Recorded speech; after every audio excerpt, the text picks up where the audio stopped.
Let's get to the news. President Biden today presided over the annual White House turkey pardon. Well, he didn't exactly pardon them. He just turned the investigation over to Merrick Garland, and then it just kind of petered out. That's right, President Biden presided over the annual White House turkey pardon and granted clemency to Peach, Blossom, and before anyone noticed, Hunter.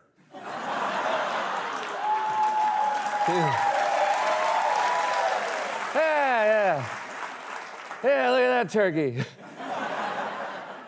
Former Florida Congressman Matt Gaetz has joined the celebrity video message platform Cameo. Before this, the only way to get a video message from Matt Gaetz was unsolicited. President-elect Trump announced last week that he has nominated Pam Bondi as his attorney general. Bondi will leave her current job following you around Talbot's with her phone out.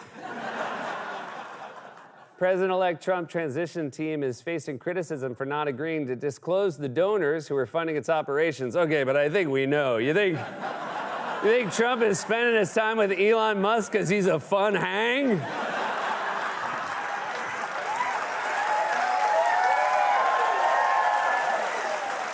The New York City Council passed a bill last week to ban the sale of dogs and cats in bodegas, in case you're wondering why the sandwich counter was closed. Nothing like a Scollins joke to bring the room down. You guys were running a little hot, so we brought in the cooler.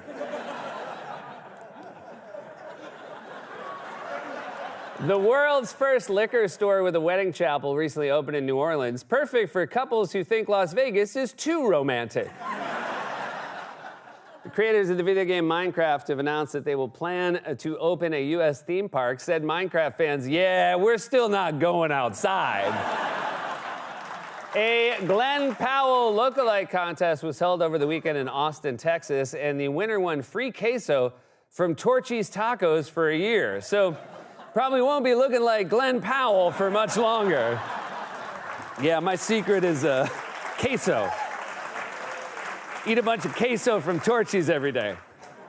And finally, a couple was recently arrested in Minnesota after they allegedly stole more than $1 million worth of merchandise from Lululemon. That's crazy. Who needs 14 pairs of yoga pants? President-elect Trump announced last night on Truth Social that he will implement tariffs on goods imported from Canada, China, and Mexico. So by next year, if you want extra guacamole, it'll be cheaper to go get it. President-elect Trump is reportedly planning a series of actions to boost fossil fuels as soon as he takes office, including a rollback of tax credits for electric vehicles. That's how you're thanking Elon Musk? Look, now that I've won, I gotta say, your car is ridiculous. The New York Times published an article this week about President-elect Trump's aide, former right-wing television anchor Natalie Harp, who Trump reportedly called Sweetie. Melania also has a nickname for her, but I can't say it on TV. President-elect Trump's new border czar, Tom Homan, is set to visit the U.S.-Mexico border with Texas Governor Greg Abbott. That's fine, but I don't get this obsession with physically going down to the border. What do you think you're going to see? The problem? Oh! Somebody left this gate open. Solved it. In a new interview, Homan said he's putting together an extensive deportation plan and added that the priority will be, quote, public safety threats, national security threats, and fugitives. So it sounds like Trump's going to have to replace most of his cabinet. According to a new survey, the average American man has 3 close friends, which, if you're over 30, are coworker, brother-in-law, and that guy at the gym, I think his name's Greg. A cat in Washington State was rescued recently after it got stuck up a tree for 5 days. They were finally able to get it down after explaining that a lot of Trump's cabinet picks probably won't be confirmed by the Senate. So it might not be as bad. It's not as bad as it looks today. Hey, Gary, I think they are going to get confirmed. Yeah, but the cat doesn't need to know. And finally, Krispy Kreme has unveiled its holiday donut collection, which is inspired by Dr. Seuss's How the Grinch Stole Christmas. And if you eat enough of them, your heart will grow 3 sizes. President Biden announced yesterday that Israel and Hezbollah have agreed to a ceasefire deal. So now he's moving on to the more difficult one. President Biden and First Lady Dr. Jill Biden are set to attend President-elect Trump's inauguration in January, while Trump is still deciding. Let me know how it goes. President-elect Trump criticized the New York Times in a post to Truth Social yesterday and said, quote, "Where is the apology? I can only assume he's referring to the day the Wordle word was kayak."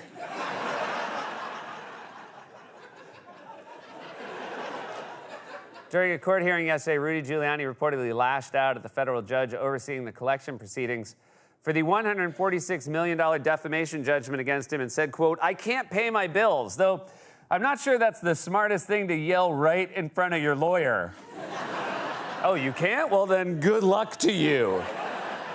According to a new survey, 28% of American men said that they've been inspired by a famous figure to take care of their mental health. And you can probably guess which one. I gotta get my together. I don't want to turn out like that. President-elect Trump announced yesterday that he has nominated John Phelan, a campaign donor with no military experience, to be the Secretary of the Navy. When asked what his first action will be, Phelan said, C9. President-elect Trump yesterday announced that he has nominated leading COVID lockdown critic, Dr. Jay Bhattacharya, to serve as the director of the National Institute of Health. So congratulations to the bird flu. Pet food company Purina is set to host the 23rd annual National Dog Show on Thanksgiving. Dogs on Thanksgiving. Come on, guys, don't give them any ideas.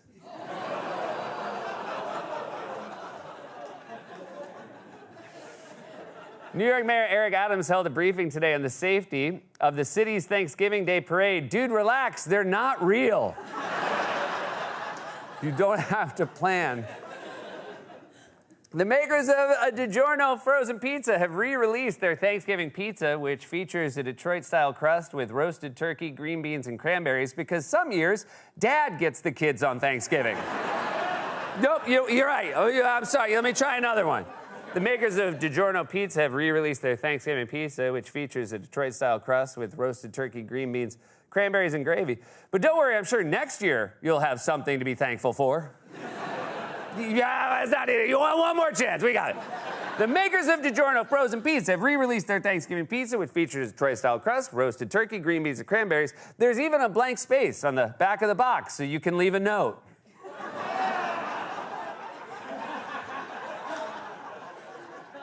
So the first one.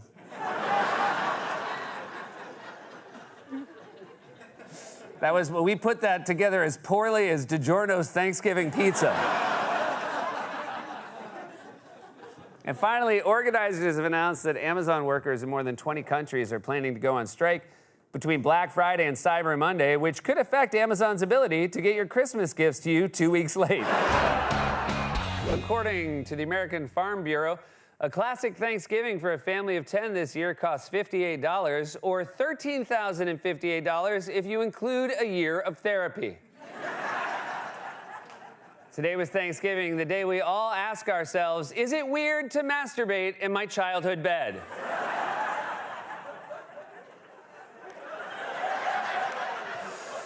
Mike Scollins wrote that joke. If you know, you know.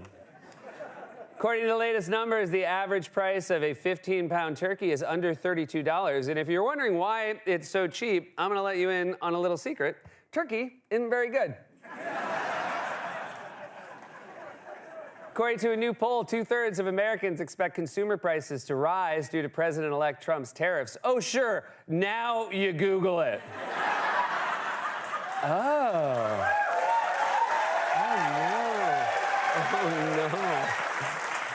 A group of Democratic lawmakers sent a letter to President Biden this week calling on him to loosen federal restrictions on marijuana. And as someone who lives in New York City, let me just say, based on the smell, there are restrictions on marijuana? I thought they just gave you a bail when you come out of the Holland Tunnel. The rapper Drake filed a petition this week alleging that Universal Music Group and Spotify conspired to, quote, artificially inflate Kendrick Lamar's music using bots and bribery. And nothing restores your street cred better than getting roasted so hard in a rap beef that you call the police.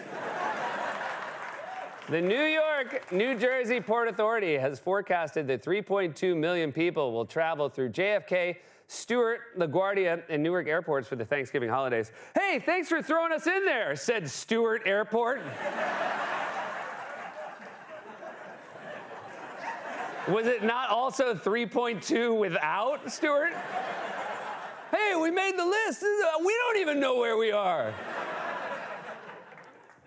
Disney agreed this week to pay $43 million to settle a lawsuit that alleges the company paid its female employees less than their male counterparts. And don't even get me started on their no-pants work environment.